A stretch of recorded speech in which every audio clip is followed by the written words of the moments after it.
Olá, meus queridos, estamos de volta. Então, hoje a gente vai falar um pouco sobre a resistência dos escravos e, de uma forma geral, nosso conteúdo é sobre colonização e a gente não pode deixar de falar sobre a contribuição dos afrodescendentes aqui no Brasil, dos africanos aqui no Brasil. E para falar um pouco, a gente vai entender, vou lembrar mais uma vez da grande diversidade que veio para cá, para o Brasil. Na verdade, depois da proibição da escravização dos indígenas, como a Igreja Católica proibiu, o Papa proibiu, aconteceu a intensificação do tráfico de negreiro. Então, muitos negros sofreram o processo de escravização vindo para cá, para o Brasil.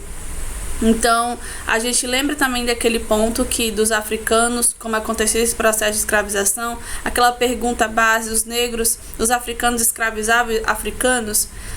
Na verdade, não, porque a gente lembra que a visão que eles tinham é que eles tinham culturas diferentes. Então, se eles tinham cultura diferente, eles não eram considerados oponentes, inimigos de tribos, como acontecia. Então, quando eles escravizavam, eles não escravizavam um dos seus, eles escravizavam alguém que tinha costume, alguém que tinha uma tradição diferente deles. Então, é bom a gente também lembrar e entender um pouco como acontece esse processo de escravização na própria África. E aqui no Brasil, na América Portuguesa, vieram também essa diversidade de escravos, essa diversidade de culturas e de tradição. Então, dos que vieram para cá, para a América Portuguesa, sudaneses e bantus. Sudaneses, por exemplo, da região da África, do norte da África, os traficantes costumavam chamar de nagôs, porque eles falavam e entendiam a língua iorubá. E também vieram os cativos islamizados. Então, os bantus da região onde hoje fica Angola, Moçambique, Congo, Tanzânia. Então, muitos deles vieram para a região do Rio de Janeiro, para a região de Minas Gerais e para o nordeste do Brasil. Então, a gente conhece um pouquinho de onde vem, de que lugar da África que vieram essas culturas diversificadas que a gente pode encontrar. Então, a gente compreende que essa resistência africana, essa resistência permanece muito forte na nossa cultura, através da música, através dos costumes. Então, na música, por exemplo, uma forte característica nos nossos instrumentos, no tambor, no agogô, no reco-reco, nas danças, a congada, o reizado, nesses costumes, os nossos costumes de uma forma geral, a roda de samba, então o frevo, são todas características com fortes influências africanas. E a própria língua, o nosso vocabulário tem muitas palavras como moleque, como quiabo, como giló, como fuzuê, enfim, várias outras palavras que são influências fortes africanas. Então, de uma forma geral, quando a gente vai falar dos nossos artistas, do pessoal do esporte, sempre vai ter uma participação grande, uma contribuição grande dos africanos, afrodescendentes no Brasil. E falando também, e é uma forma de resistência muito forte, resistir na cultura. Então, quando eu digo que eu não posso falar da cultura brasileira sem citar a influência africana, e é aí que a gente resiste, é aí que essa influência persiste. E eu lembro que eu citei um pouquinho na aula passada sobre a travessia, como esses negros vinham para o Brasil, vinham nos tubeiros, navios onde vinham amontoados, navio com péssimas condições de higiene, com pouca água, com comida estragada, com a grande proliferação de doenças. Então, já a própria travessia já era caótica, já era demonstrando a violência que ele sofria. Escravidão é o sinônimo de violência, já começava nesse transporte. o trabalho do escravo. Havia uma resistência também no trabalho. Eles trabalhavam de 5 horas da manhã até as 6 da tarde, em época de colheita. Então, era um trabalho extremamente exaustivo. Havia também as resistências do trabalho. Eles faziam o corpo mole para resistir a fuga, eles fugiam, eles queimavam as plantações. O suicídio era uma forma de fugir de toda a opressão, de toda a condição de violência que os negros se encontravam. E junto também tudo isso com a péssima condição de alimentação. Então a comida deles eram comidas com poucos nutrientes. Então por isso que a média de vida dos africanos escravizados era baixo. A condição de trabalho péssima, muitas horas de trabalho e péssima alimentação. Então basicamente isso resultava na sua média de vida baixa. A violência, como eu acabei de falar, a escravidão é sinônimo de violência. E eles frequentemente resistiam da forma que podiam, com as fugas, que a gente vai falar do quilombo. Tem o tronco, onde eles eram chicoteados, onde eles tinham...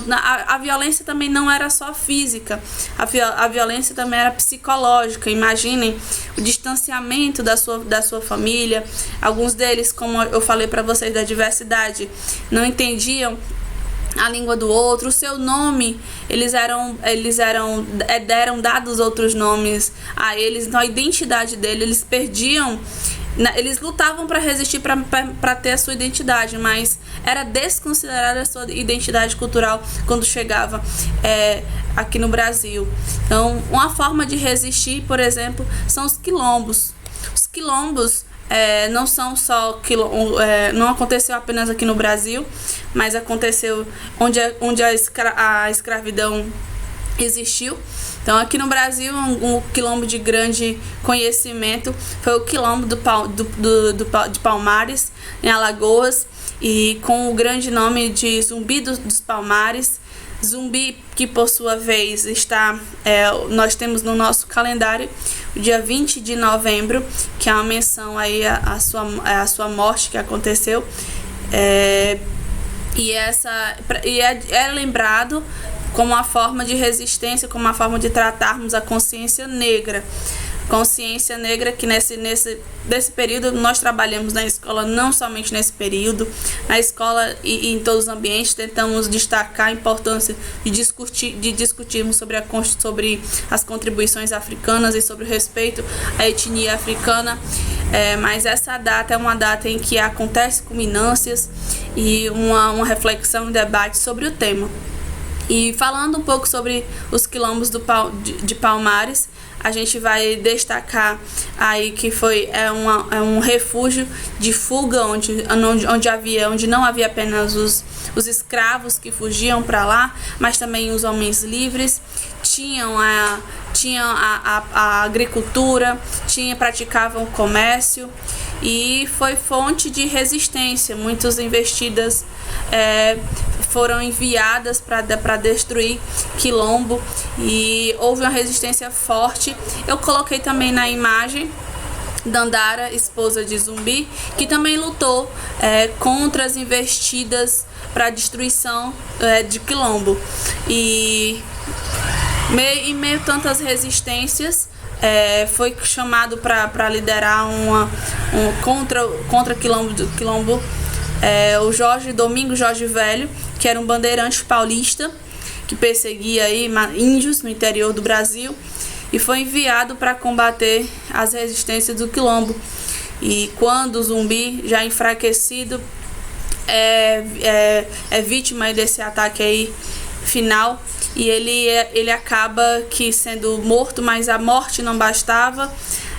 A morte tinha que ser demonstrada como uma forma de mostrar para todos aqueles que tivessem alguma ideia de lutar contra os interesses do Império, contra a escravidão. Então ele teve a cabeça decapitada, colocada em praça pública, para demonstrar que todo aquele que tivesse esse interesse de lutar contra a monarquia, contra o Império, contra a escravidão, poderia ter aquele fim. Então a gente sempre trata e lembra de Zumbi como uma lembrança e, na verdade, uma reflexão sobre a resistência. Resistência essa que permanece até os dias atuais. Nós frequentemente observamos pessoas que são famosas, pessoas que não são famosas. Então, hoje que essa aula está gravada, essa semana, o jogador Neymar foi vítima de preconceito racial. Então a gente lembra da necessidade de discutirmos sobre esse tema, de enaltecermos a nossa responsabilidade de lutar contra essas ideias racistas cada vez mais. E sobre os quilombos, o quilombo ele não esteve, não foi apenas o que aconteceu, ficou parado ali na história. Então os remanescentes quilombolas, eles estão vivos. Existem leis que determinam que essas terras quilombolas sejam dadas para as famílias dos escravos, e infelizmente eles têm travam a luta para ter os seus direitos reconhecidos, mas a cultura permanece, a luta pela permanência da cultura. Eu coloquei aqui uma imagem da capoeira, como eu falei do reizado, como eu falei do samba, como eu falei do frevo. Então a nossa cultura está intimamente ligada com as contribuições africanas. Então a aula hoje é para enaltecer a luta, a resistência e as contribuições tão importantes que foram dadas para a nossa história. Então espero que vocês tenham entendido, espero que vocês tenham gostado, e até o nosso próximo encontro na próxima aula.